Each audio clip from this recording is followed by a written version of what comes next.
Outside of the Echo Chamber, the official I Dream of Indie Games podcast is brought to you by you, the gamer. If you'd like to join our mission to support indie visibility, head over to patreon.com/idreamofindiegames and bring a voice to the voiceless ones in gaming.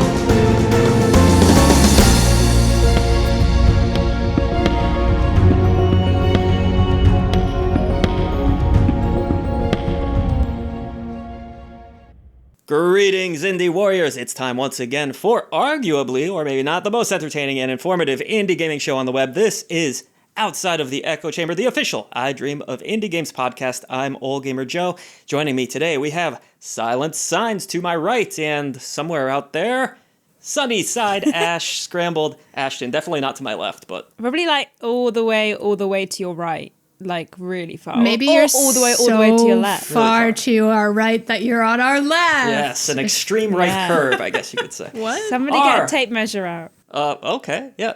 Anyways, our mission statement here at I Dream of Indie Games. We celebrate indie gaming, shining a light on its talented developers and publishers. We bring you daily reviews, first impressions, top 10 lists, hidden indie gems, and games nobody played, the biggest indie gaming sales, of course, this very show, Outside of the Echo Chamber. So a big thank you to all of you out there who support independent content. You know the drill, patreon.com/idreamofindiegames. You'll gain Discord access, you'll gain so much more. YouTube memberships, those are live now too. You can get badges, you can get cute little emojis if you want to show your support with an emoji. You can do it on any of our comments. You can put SilentSigns face there, you can put Ashton's face there, you can put my face there. Whoever you want in pixel form, we are available for you at all times if you are a channel member. Don't forget though, everybody else can enjoy this podcast every Thursday, which feels weird because we're recording it on a Thursday now. But it's on Spotify, Apple Podcast, iHeart, pretty much anywhere you listen to your podcasts out there. All right, on today's episode 28, a few indie gaming news stories to go over, what we've been playing recently, what's coming up on the channel, and our topic of the day, which I changed kind of last minute, sorry about that. Can games be a place where both developers and players are able to share their religious perspectives and beliefs in a respectful way? We'll get into that later, but as we do every episode, our icebreaker, and I'll start with you, SilentSigns. Do you like when strangers critique your look, your outfit, or anything about you? Critique would not be a compliment. That could be a good critique. I suppose. Like nice dress? I would say... Maybe critique wasn't the word. Yeah, if someone like comments, then that could be positive. But a critique is nearly always in my head a negative thing. I agree. You can't have a positive critique, you don't think? No, usually that means you have something critical to say. God damn it, I've chosen the wrong word. That said, I understand your sentiments, and I honestly, I don't enjoy being perceived in public. Really? Even if it's like, I like your glasses, I like your dress. But I'm not very good at taking compliments. So like, I appreciate the sentiment of the person, but then I automatically just kind of freeze up and I'm like, thanks. Here's exactly where I bought it from and how much it cost. And like, I definitely bought it secondhand, so you can't buy it. I'm so sorry. So you feel kind of compelled to tell a story about it or to kind of get around the comment that way? Yeah. I will only accept comments on my outfit from the girls, gays, and theys. Yes. If a straight man compliments my outfit, I simply don't want to know about it, unless it's my fiance. He's the only man who is allowed to tell me he doesn't like an outfit. Though normally he doesn't actually do that. He'll be like, "Oh, you kind of look like an English teacher," and I'm like, "Well, now I'm gonna have to change my outfit." Thanks, Ben. But if a woman compliments me, that is the biggest like compliment I could ever get is from another woman, a stranger. In the women's bathroom at a nightclub, that is when you receive your best compliment. It's so true. Any sort of bar bathroom is where you're going to like be hyped up the very most. Now, so if you ever need a pick-me-up, you just go to a bar toilet and you'll have the best time ever.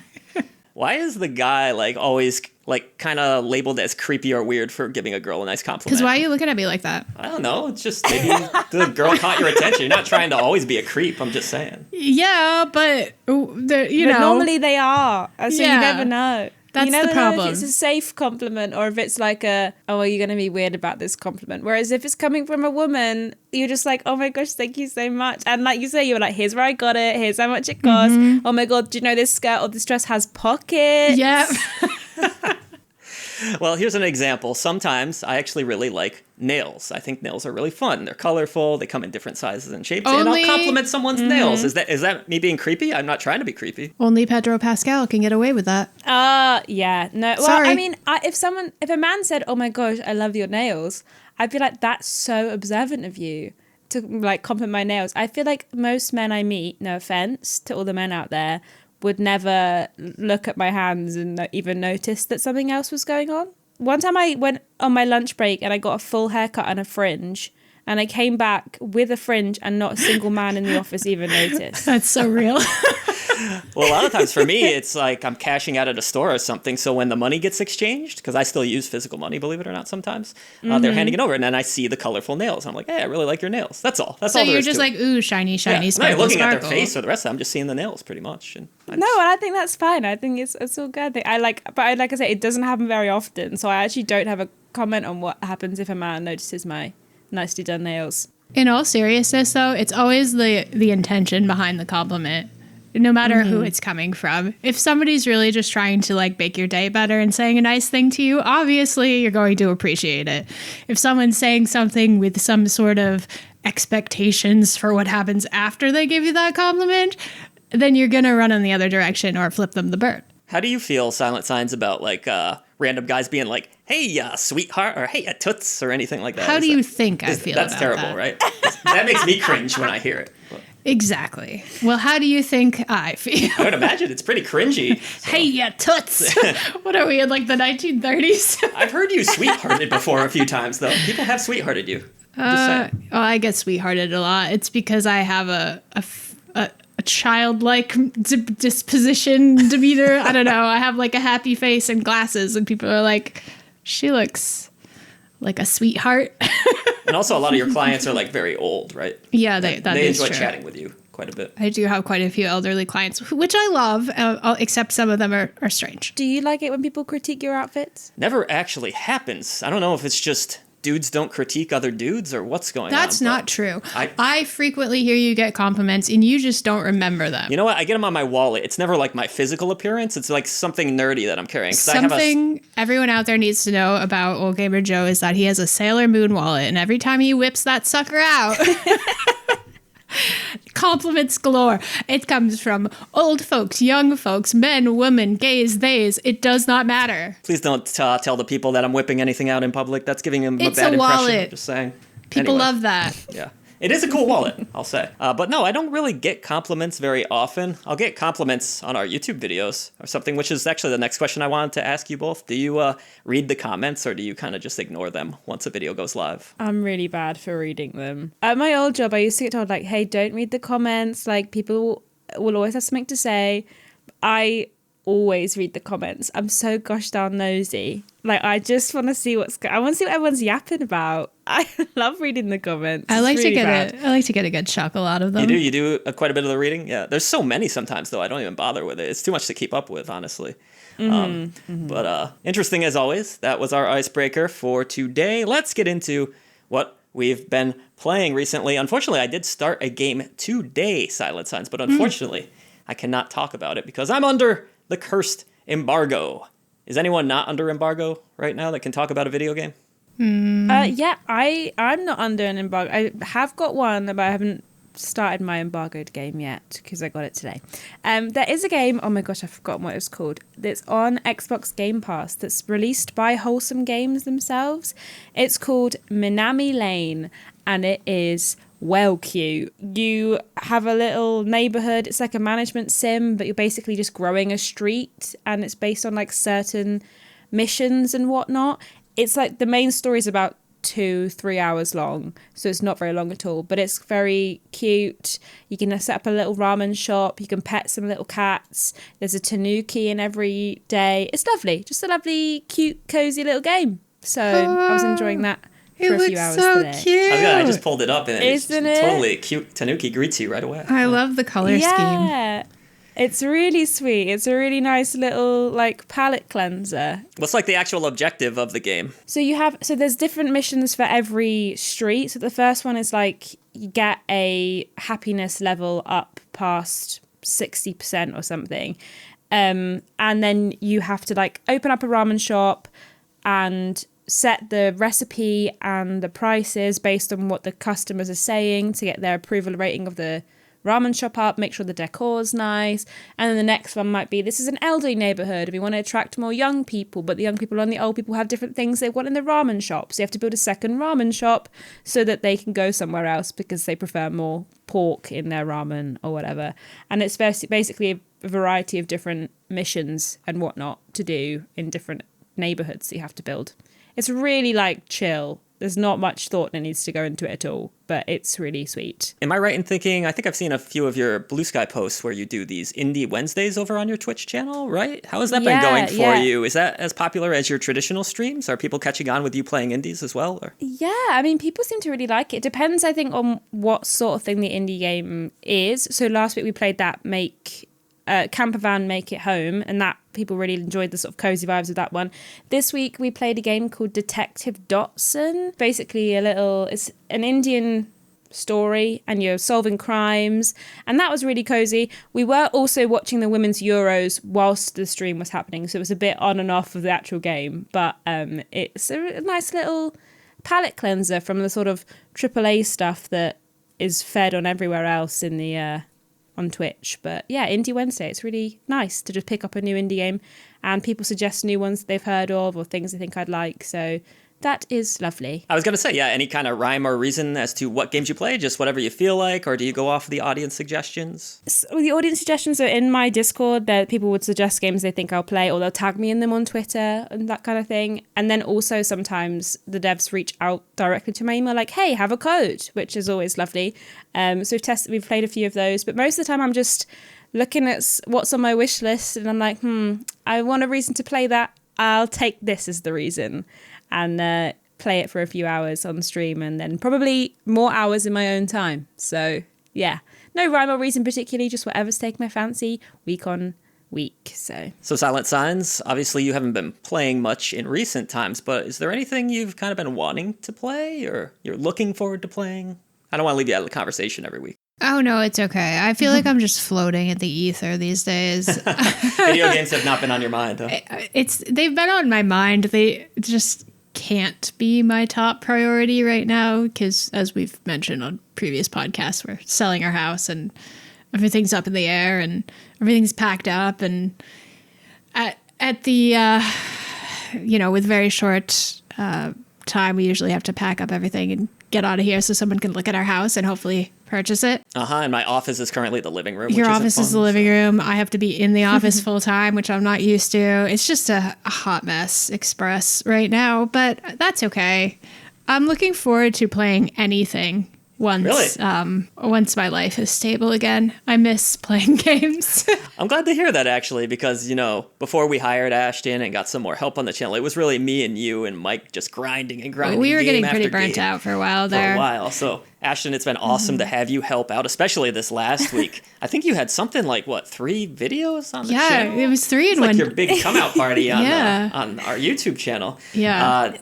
Yeah, go ahead. Tell us a little bit. How did you feel like people reacted to your brand new show all about 0 reviews? Did you enjoy making it too? Yeah, it was fun. I think people seem to like it. And it was fun to do. There's definitely things I'm going to do differently because I edited it, and editing is not my strong suit. She's my mortal enemy. Not giving yourself any credit because I thought it was better than my editing. I thought you did an exceptional job, so don't be too hard on yourself. Guys. Especially where you spun around the screen. I have no idea how you pulled that off.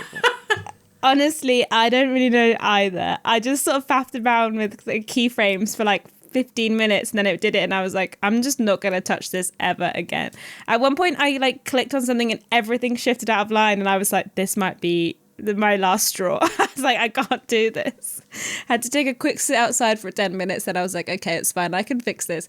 But I don't enjoy it, but it makes it worthwhile when people seem to enjoy it, and I think people liked it. Like the comments were pretty positive, so hopefully the next one I won't make my life so difficult for myself, and I can find another game that's maybe just as weird and won't crash like 3 times and make me start the game all over again. That part might be too much of an ask, but you could try. Yeah. I have to say, SilentSigns, that's the first video I think we've posted maybe at least in many years where there was not a single negative word about it. I think universally, everyone likes this concept of Ashton just grabbing a random game, has 0 reviews. It's really, by definition, bringing a voice to the voiceless. They have literally no voice, these games, so I'm very excited to see where the show goes next. Do you kind of have plans in your head as to what games you're going to, or is it just going to always be spin the wheel and see what happens? I think we're going to spin the wheel as much as possible, but if there's a game where I'm like, okay, I have seen this while searching on the, under D, for example, and I simply have to try this one, then maybe we'll do that as well. But I'm not sure. It's just there's so many. There's like a million. I don't know if you guys know that there's like a million games. Yeah, the show is probably endless theoretically, right? Well, they're going to keep coming out, so yeah. Yeah, exactly. It's a never-ending concept. But we'll see. I wonder if there's any letters that I'll struggle to fill a wheel. I can't imagine there would be. I imagine there's probably enough games to fill like a decent-sized wheel under most letters. But we'll see when we get down the end, like how many Qs there are. But the word quiet is so popular in games, I'm sure there'll be plenty. So I'm quite excited to see what weird game titles and weird games we find in the sort of depths of Steam. And also for those that have been asking, yes, we will grant Ashton the actual physical wheel, right? SilentSigns, we talked about it. We said, okay, I guess we got this in the budget. It's going to make the show look really fun, almost like a game show presentation.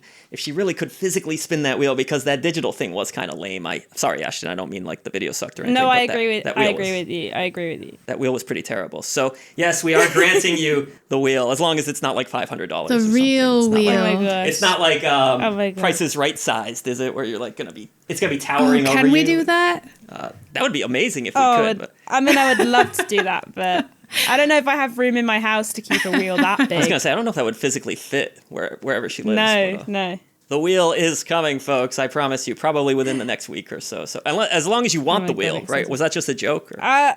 No, I would love the wheel. Okay, we will. I don't know what else I'd use the wheel for, but I feel like I could find uses for it in my everyday life. I'm like, we're having dinner tonight. Spin the wheel. Yeah, or like, I feel like we could definitely. What chore is going to be your responsibility this week, and then you can just spin it. Or, you know, on your streams, you got like there are endless possibilities. Sometimes you're just indecisive in life about what you want to do. Like, do I want to see a movie tonight? Do I want to go to the park? Date night would be so much more fun if it was a wheel spin. Yeah. The wheel is going to come in handy. I'm going to never make another choice in my life. It's all going to be down to the I will say, though, it's probably the weirdest item I've bought for this channel in history. It's usually like people want microphones, they want headphones. Like, no, I need a wheel. All right.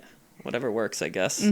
We bought some pretty weird stuff when we used to do the Extra Life charity streams. That is true, which I'm hoping, a little preview to November. I know you probably don't want to be thinking about November just yet, but Extra Life, we are hoping to go live again. Ashton, I don't know if you'll be interested. Hopefully you'll be available, but it's a charity stream. I'm sure you're at least somewhat familiar with Extra Life. I have never heard of Extra Life. I think it's more of an American-based thing, which would probably be why. So it is a charity stream. It's a marathon charity stream, which in the past we've just broken it up between all of the contributors to the channel. So nobody had to do the full 24 hours, but it does last 24 hours, and they raise money for the children's hospitals. Yeah, we usually do our local children's hospital in the area here, and it's been very successful. But what happens, it's like, gosh, really, it's like a 24-hour marathon for a lot of people, right? But you can do as long as you want. And during the stream, you have a lot of, are they almost like gimmicks or perks, if you donations. Will. And people donate a certain amount, and you might eat a thing of nasty jelly beans, or you might, take a shot of liquor. We did face tattoos, like that. It's a lot of fun. It's for a good cause. Hopefully, if you're available, you'll be on board to help us out with that. But if not, absolutely, I love a charity stream. I figured you'd probably be into something like that. You seem like a good soul that wants to do something charitable. Did one a little while ago, and there was a wheel actually involved, and you had to take a shot of something, every time a certain amount, I think it was 50 quid was raised. But I think I raised about £300 in the space of about 20 minutes of the beginning of the stream. So that I had to immediately get dressed up as Spider-Man and then do all these like shots and stuff. But halfway through the stream, as I was doing this first lot of shots, the water pipe under my sink burst in my bathroom. So we had no water. And I was like, if I keep doing shots of hot sauce, I am going to need to go to the toilet. And there isn't access to a toilet right now. So tell me there's a VOD of this somewhere. There's a massive, it's like 8 hours long. And by the end of it, I was also doing shots of vodka and I was wasted. I'm just imagining like the plumber has to show up to your home and you're answering the door wasted, dressed up as Spider-Man. Like, come on in. What is with this chick? My landlord came over to like see that it was broken and my fiance was like showing her the thing.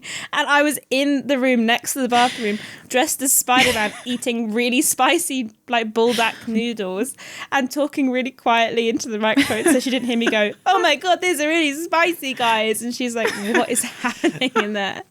Wow. And this man still agreed to marry you after something like that. That's just insane. He did. He was already signed up by then. He's like, oh, I didn't know this is what I was getting, but okay, sure, why not? Spider-Man woman. Vodka. I think he knew. He knew. I kind of want to pull that VOD up now just to see what you look like in a Spider-Man outfit. It'd be entertaining. I'll have to send you the link. It's quite funny. On to the news. One of the Switch 2s that were infamously stapled by a GameStop employee, SilentSigns. The staple pierced right through the screen. I don't know if you heard about this. Yes. The Switch that got destroyed. He was putting the receipt on there. Yep. Went right through. Nintendo stupidly just has the screen right out there. And not that you would normally put a staple to your console, but... Right. Anyways, the machine is up for auction by GameStop. So essentially, what they're doing is they have it on eBay, and it's going to actually go to charity. It has over $100,000 raised right now on this stapled Switch.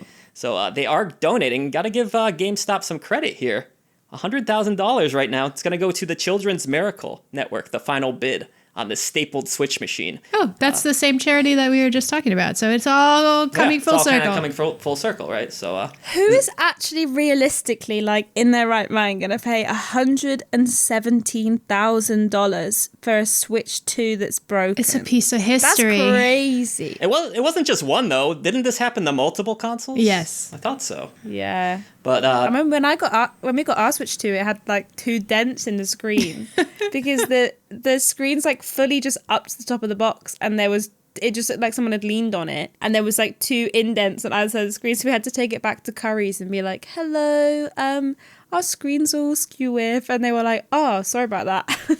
So that's some poor packaging. Well, you know what? Launches always have their quirks, but as far as horror stories go, this isn't the worst I've heard with a console launch. So if Nintendo's biggest problem is someone stapled the screen or a few dents, it could have been a lot worse. Lessons were learned. They're not overheating like 360s were back in the day. So. But I thought that was kind of a nice story. We shit on GameSpot all the time here. GameStop. I don't know why I keep calling them GameSpot. I get those two confused. But we shit on them all the time. And I thought this was kind of a cool way to get their name not only back in the scene a little bit, but a positive story about them. Any interest, SilentSigns, in a stapled Switch 2? No. But, I mean, good on someone for donating $100,000 to Children's Miracle Network, in theory. Yeah, I think the number Ashton just gave, it's even higher than that now, right? 117, yeah. Whew. Wow. Certainly more than I have in my bank account right now, so. Let's go on to story number 2. This is a crazy one. Subnautica 2. Did any of you play the original Subnautica? No, it gave me the GBs. You don't like underwater stuff? I actually did. You did play it? Yeah. Did it give you the GBs too? It did, but I liked it. I just have a real fear of oceans. And like, I will go in the sea, bob about a bit, but as soon as I can't touch the floor, absolutely not. I'm getting back in the sun lounger on the beach. That's valid. So...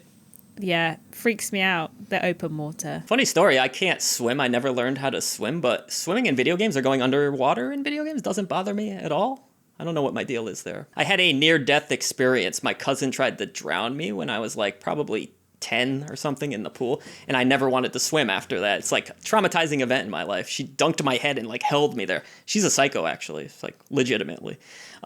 Shout out to Joe's cousin. Yeah. Oh my god. Yeah, that's really sad. Yeah, so I was traumatized. And I thought I was going to die in that moment. And I never wanted to swim after that happened to me. But It's true. I can't even get him into like a 3-foot swimming pool. right. So people are like, hey, want to go to the beach and do all this stuff? I'm like, not really. I don't like water or big oceans. But in video games, I'm fine deep diving. Maybe it's just like, it's like a irrational fear of mine. I think I'm going to finally learn how to swim this year, SilentSigns. What do you say? I've been trying It's to never teach too late. you Wow. for a long time. Would you teach me? I've been trying. I'm just so scared to let go of the ledge. Like, I just feel like I'm going to sink again. I just see my cousin's face when I close my eyes and she's holding me under the water. It's like a horror movie. She ain't here. I know. Yeah, she is not here. She's Get yourself some little armbands. You'll be Yeah, all right. little water You can't- wings. You can't drown with your little armbands. I just feel like on. an idiot, 40-year-old man with these armbands, and I'm floating Don't around. you feel like more of an idiot for not knowing how to swim? You're calling me an idiot? I mean, to be fair, Way to my hurt dad my is self-esteem here. like 67 and he can't swim. And he was in the army. Wow. So you'd think he would know how to swim, but There wasn't alas. one situation where you had to swim? That's crazy. Well, It's not I mean, the to be fair, he Navy, was it was the a cook Marines. in the army, and he wasn't in the Navy exactly. He was thoroughly on land. So, yeah. Oh, okay, because I know my dad had to do some swimming. He was stationed in Okinawa as a Marine, and you're on an island, obviously, so a lot of water around you. I think he was stationed in like Bristol, so it's not Yeah. as much water. Yeah. Yet another tangent on this podcast here. Now the world knows I can't swim. It won't be the first embarrassing Oh. thing you learn about me, though, so don't worry. Subnautica 2. It has been delayed if you were excited about it for whatever reason. I think the first game was quite popular, right? I guess the People love it. Yeah, so they're making a 2, it must have been.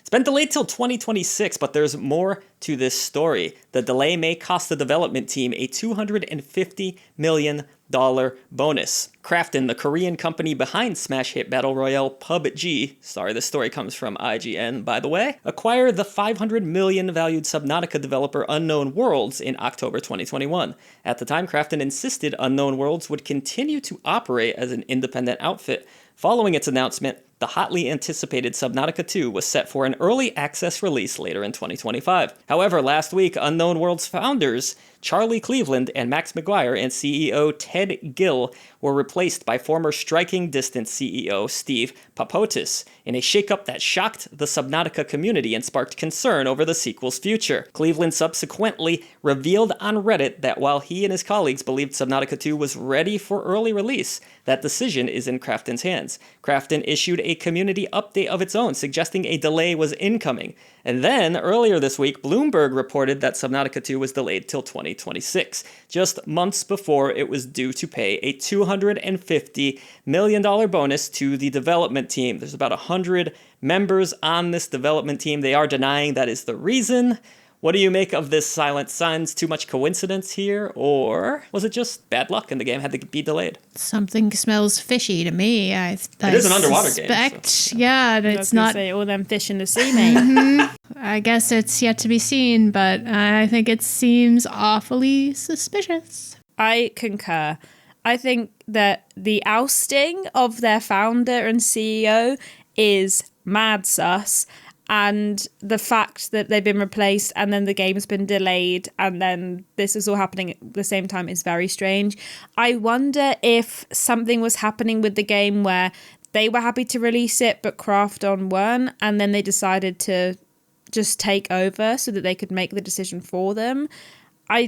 It's difficult to know, obviously, without seeing what the state Subnautica 2 was in.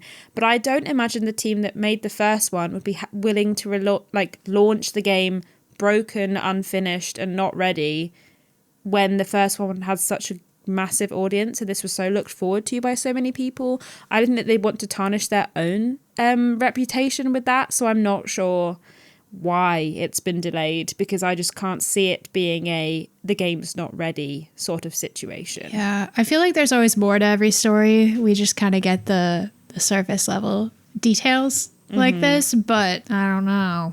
Somebody doesn't have good intentions, I suspect. Well, SilentSigns, you've lived the corporate life for a while now. Have you ever been in a situation working for a company where they tried to pull something a bit shady or over your eyes, or maybe tried to get out of paying you money that you would have potentially been owed? Maybe you can comment on this too, Ashton, too. I don't know. Maybe you all signed waivers and you can't say anything, but I ain't has this signing happened no to you? NDAs with these companies.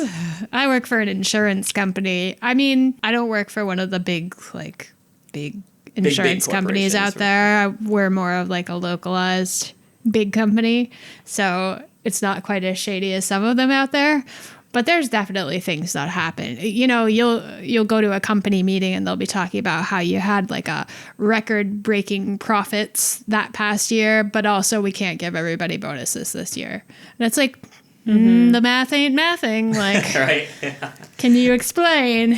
But they never can. You know, sometimes I'm so glad to work for myself and be independent so I don't have to rely on a corporation and getting screwed over or anything. The only one that can screw myself over is myself, pretty much. I don't have to really adhere to anyone, and I try to treat everyone decently and fairly. I'm pretty transparent with the numbers I make and things like that, but when you get involved with big corporations, things like this, unfortunately, you hear about these stories all the time in gaming, don't you? Ashton, any other thoughts on this? Has something like this ever happened to you? Or? Not me. I've never been in a company big enough where something like this could happen with me. I'm a lowly small business gal, me. Small business for the win, though. It's great, isn't it? It's free. Exactly. Yeah. But I think the thing is, it's just one that goes back to what we were just talking about last week about like Xbox. It's the greed, and I don't know, and obviously I don't think we'll ever know for sure if this happened because of the bonus, but I think it is a crazy thing to potentially deny your company the ability to make money in selling a game to just recoup costs that you might have to pay in a bonus. So I don't know exactly what the reason is, but it is fishy. It doesn't feel right. It feels like a decision was made and people disagreed with it, and in order to sort that out, they just sacked people and replaced them. It's a shame, and I hope we don't see layoffs happening. I hope that Subnautica 2 comes out and it looks good, but for now, it is definitely a bit suspicious of what's happening at Crafton at the moment. My fear is that none of this has to do with making this a better game, and it has everything to do with money. Do you think we get a game at this point? Yeah. I would hope so. If it was ready to be early released, it would be a huge shame for them to just get rid of it now. It's more of a question of the state it will be in. Like Ashton was just saying, supposedly it was ready to go right now, so only time will tell on that one. But $250 million, that's not exactly chump change. And I feel for everyone that potentially got screwed on that. But all right, that's it for news stories this week, but we are on to our topic.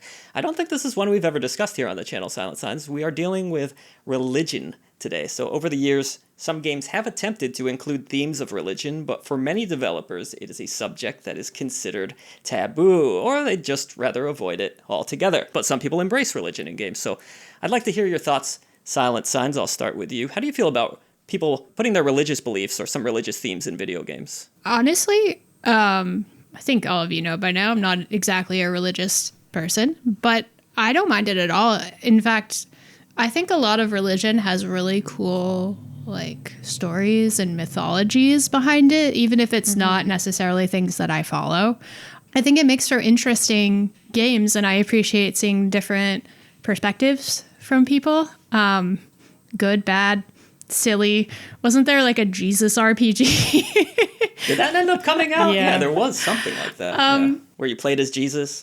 But I mean, so many stories are influenced by religious texts. Sure. Yeah. And religious texts were influenced by mythology from even longer before that. So I don't know, everything's connected. You know, I always think, like, when I think about the Bible, regardless of your religious beliefs, the story of Jesus is timeless, isn't it? It's like the ultimate hero's tale. The story of Jesus predates Jesus. Like, you know, like stories of figures, you know, going through similar trials and tribulations. And it's like, just that classic hero tale, though, right? Isn't it? But, sure. Yeah. Ashton, I'm curious what you think about religion in video games. I think that I am very much on the same page. Like, I'm not very religious at all, but I think that there are certain stories that I think are really interesting. I think that the issue comes when it's not just religious in the sense of, let me tell you about this, you know, gospel or this story of this narrative that's in the Bible or the Quran or whatever.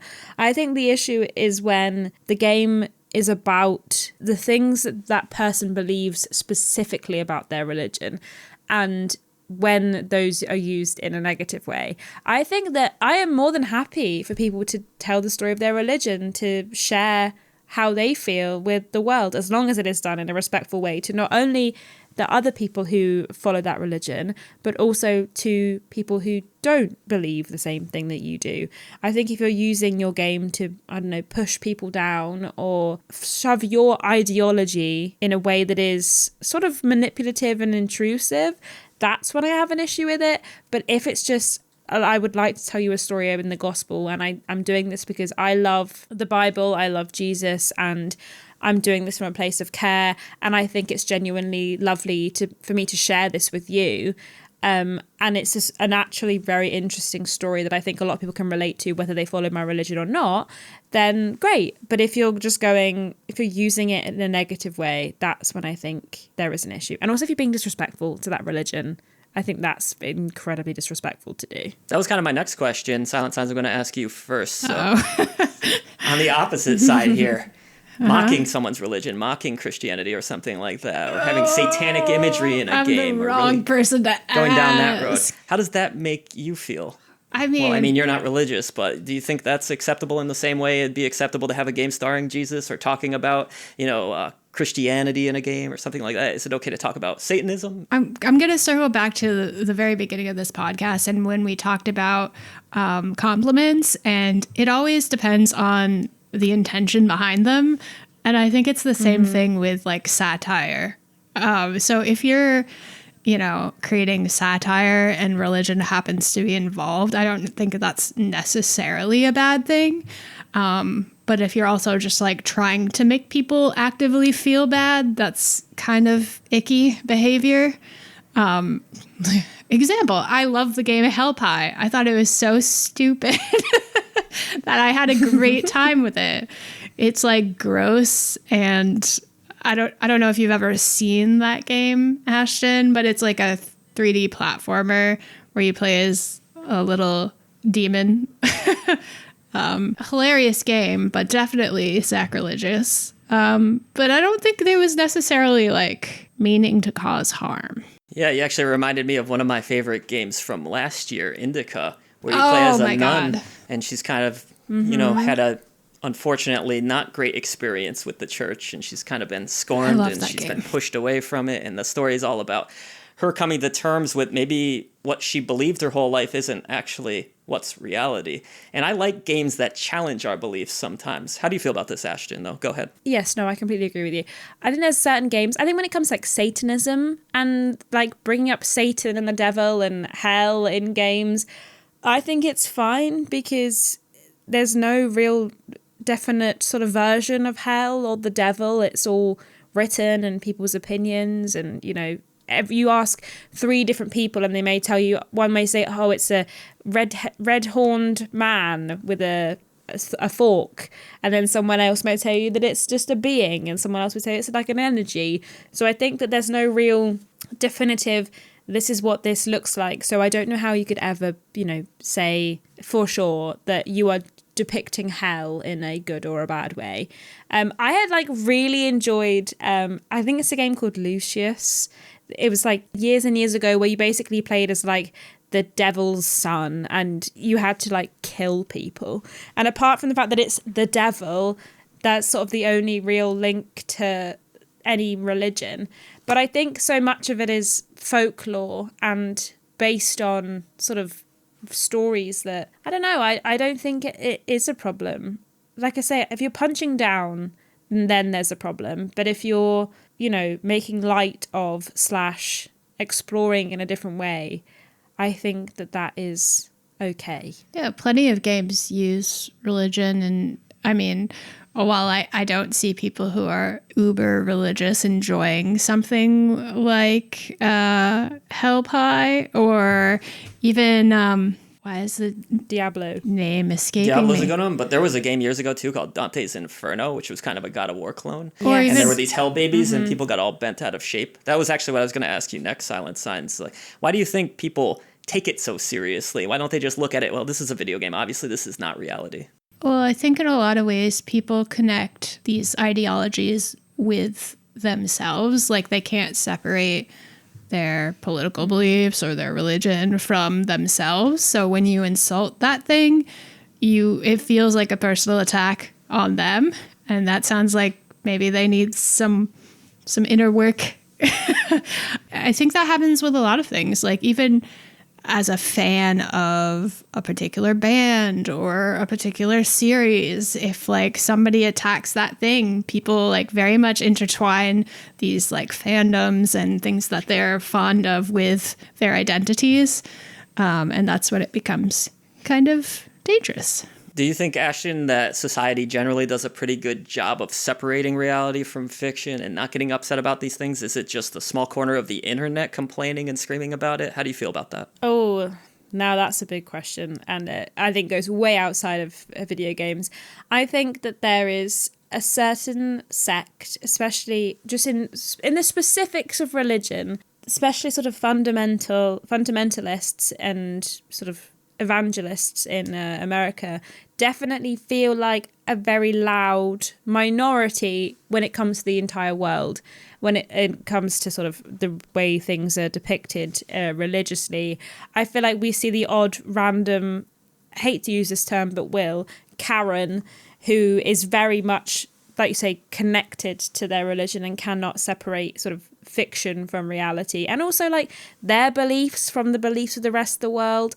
It's the same thing with like, I guess it's not exactly the same, but like the satanic panic in the 80s and how people couldn't separate games from reality. It's the same thing with like violence in video games, and certain people think that video games cause violence. It's that sort of looking for causation and jumping on and panicking and sort of joining in when someone says this is bad, mob mentality sort of thing when it comes to that. But I don't know. I think it's hard. People are struggling more and more, I think, in general, to separate reality and fiction and whether video games are good or bad for society. Even still, like 40 years down the line, I think they're still struggling with that. Yeah, I always try to look at it like my religious beliefs are more about in the way I treat people and the way I try to be respectful to others, but I don't know if I would ever want them to influence my art or the things I'm working on, video games. I don't know if I would ever want to push my personal beliefs into a project like that, but I guess this is a question for everybody. Everyone's a unique individual, right? SilentSigns. So yeah, and I don't think that necessarily your religion or your beliefs influencing your work is a bad thing. No, not at all. I think it comes up in a lot of ways that people probably don't even realize. Like, as someone who isn't religious, I listen to plenty of songs that I'm like, there's definitely like a tone of religion to this. And like, it's cool that it influenced that person enough for them to make this song. And now it's something that I enjoy and like interpret in my own way. So even if the person consuming the art is not appreciating the art for that same intention of religion, like if you can take something else out of it and connect it to your own life, then you've made something that's great. How do you feel, Ashton? Are you able to connect with things that might have religious undertones but don't necessarily align with your core beliefs? I think so, because I think it's like you were saying, I think a lot of religion is about being a good person and finding the good and focusing on what you can do to make the world a better place and, you know, that kind of thing. And all of those things I am more than like happy to connect to. And like I said, I think there's like music and certain stories in the Bible that you could definitely connect to even without the sort of spiritual element of it, because inherently it is a book about, specifically talking about the Bible here, a book about how to be good. But you look at other religions, things like Buddhism and the idea that you get resurrected based on how good you are in life, I think that those are very positive things, and I think that they're easy to connect to when you take them at complete face value, even if you are aware that they are religious or not. Fair enough. Any closing thoughts from you, SilentSigns, before we move on to comments from last week's episode? My only closing thought is, do you remember that game El Shaddai? Oh, yes. Very strange game. Yes. But also kind of religious. Deeply religious, right? Sort of, yeah. That is such a weird game. If you've never played it, it's on Steam definitely now. Check it out. It is a trip.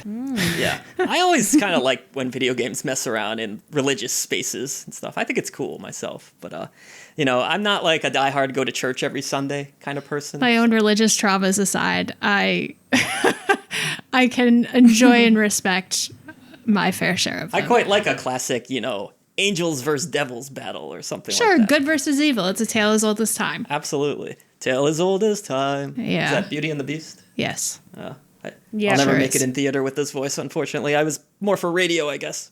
But let's get into some comments from last week's episode that actually just posted today, but there were quite a few. This is actually our most viewed podcast. At least it's on track to be. Silent Signs. We talked about those spicy, not safe for work games. That's why. No surprise. People were kind of interested in this. They heard about the game Boobs and they were like, Sold. Sign me let's up. find out more. I've not tried boobs yet. I'm looking forward to trying that at some point. But Oh.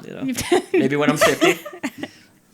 All right. Michael Lockerbie, who just became a Patreon member about a week ago. Thank you, Michael. At the Indie Immortal tier, no less. We appreciate you. Thanks for the content. Longer podcast this time, so knew you must have gotten some good conversation flowing. Did we manage to reach our stretch goal yet for the video podcast? Well, if you're watching this, no, we are not in video format just yet. We are over halfway there yet, so keep chipping in. If you wish, everybody, $400 is the goal over on Patreon, and this will become an absolute nightmare to edit, but I'll be happy to do it. I can't 'cause it'll wait. be a video form.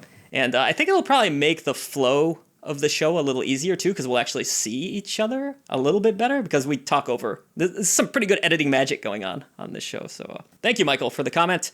Another comment. Very excited about you, Ashton. 2 days in a row of Ashton content. Yes, please. She really is taking over the channel. Is this true? Do you have a dark plan to take over I Dream of Indie Games? I'm going to stick my face on that purple lady very soon. It's going to have my little face. That would honestly be really cute. But on a serious note, how have you, you don't have to say it just because I'm here, how have you enjoyed working on this channel? I imagine this is quite a bit different atmosphere from your last project. Yeah, I mean, it's different. I mean, it's interesting working from home and like working for myself / for you. I am really bad at motivating myself, so it's good to have like, hey, this video needs to be done. I'm like, okay, I'm going to be able to do it now. The ADHD really pops off, so I have to really like lock in. But no, it's been going well. It's been fun. I like doing podcasts, man. I just love it. So I'm really excited that I get to do a podcast every week at the moment, even if it is 20 past 11 at night right now. That's fine because I get to do a podcast. That's awesome. We appreciate you doing that with us. We've really enjoyed having you here so far. That's It's been a lot of fun. Thanks. New energy on the channel, Silent Signs. An old fart like me, I can't be around forever being the only one on this channel. You know, seeing Ashton in the shorts and stuff, all this crap that I don't understand, it goes over my head. You kids in your 1-minute videos and stuff. I'm like old school. I want to have these big, long 15, 20-minute videos. But, you know, the world changes. Oh, man, so. I have to do it a few times before we get down to it only being a 1 minute. The amount of times I'm like, that video is like 3 minutes long, I have to narrow it down. I just stop yapping. So don't worry. It's not as easy as I make it look, I promise. It's a learned skill. But I do notice we get It is. we get quite a few comments about you, Ashton. You always kind of had this positive community behind you. Is that just kind of go back to the triple jump days, or was it even before that? The triple jump community has always been really positive, so I'm really glad that they're finding this channel because they are like they were such a lovely community, and they followed me over to my streams, and they're just such lovely people. So it's nice that they're sharing that positivity over here. I will tell you that not every single person is always very positive, but most of them are, and it's lovely to see that they're finding you guys and seeing the other videos and enjoying the content. So I've had like quite a few people be like, oh man, I love this channel, like I'd never heard of them before, and it's like great that someone's doing this. I love indie games. And so I think it's a really nice crossover of people who like me, but also really like indie games and are happy to have found the channel as well. So that's the nice thing about positive partnerships, right? Everyone wins in the end. More people discover our channel and more people get to enjoy your content once again, maybe in a little bit of a different form. But I noticed a lot of people are really excited that you've kind of been, I don't want to say like unhinged, but it's more you get to do your own thing now. And it's really a little excited bit that less, you've lost your mind. a little less filtered, I'd say. And I think people are really enjoying seeing that side of you. Is that quite a bit different too? Kind of showing this new side of you where you kind of have complete creative? I don't know. I don't want to like say anything negative about my previous venture. So I will say that like it was never that I wasn't allowed to go full Ashton. I think just the content was different. So I was sort of not as much of a range in what I was sort of doing. But yeah, it's nice. It's nice to get to do new stuff and just faff about and figure out what I want to do and have the time to figure it out and think about stuff. And obviously also what I really like is that most of the time when it's sunny outside, I get to go outside. So I think that's really helping my creativity because I can just step outside and like solar recharge for like 20 minutes and then come back inside. So interesting. In your previous nice. work, were you working inside quite a bit? We were in an office. We had an office like 5 days a week, 9 to 5. So it was very much like a proper job. Oh, wow. I didn't realize it was actually like a standard 9 to 5 type affair. Yeah. So it's very different now. It's nice to sort of work at my own pace, and I'm working different hours. I'm getting up later, but working later. So it just suits me a bit better, I think, to just do work when I want to do work and not have to be in an office 9 to 5. So yeah, no, it's been nice. And my streams, people always say like, Ashto, because I couldn't get the N on Twitch, is Ashto. And people are like, oh my God, Ashto's like feral Ashton. And I'm like, this is a bit true because the energy is definitely different, I think. Yeah, you probably noticed we're pretty laid back here. We do have our deadlines to hit, but definitely never anything where I get like upset or anything like that. You know, sometimes people get sick in life, SilentSigns, things Sometimes happen. life like just events. happens. I try to be pretty understanding about those things. I think if you're an asshole boss, then you just get people that are going to want to quit the job anyways. So why would I want to do that? I You don't really can't have that. fire me because I quit. Exactly. I actually can't quit because I Yeah. live here. So I think definitely with our last few hires, that approach where it's less like a business and more like a family type atmosphere where it's like, yeah, come and go as you please. No. That's the cardinal sin of any office type environment. You can't call it a family. Oh, really? I didn't know that. When you hear your family. No. But all right, maybe that's a little cliche. You but wouldn't fire your family, would you? No, I suppose I wouldn't. I wouldn't fire anyone here right now. See? It's just, if you're going to leave this job, you're probably going to quit. I really enjoy working with you all. It's a lot of fun. In my corporate life, I've always been told you can't call it a family. Really? I did Yeah. not know this. It's my first time. All right. I will never call us a family again then. Except Deal. Does that mean I have to call you Dad? Oh, please do not call me Dad. Uncle Gamer Joe. I'm probably old enough to be your dad, honestly, but That you'd have some explaining to do. Not quite. sorry, y'all look young to me. I am Ole Gamer Joe after all, but all right. Let's not keep Ashton up all night here. Just a couple more comments and we'll get out of here. This comes from Chris L. Austin.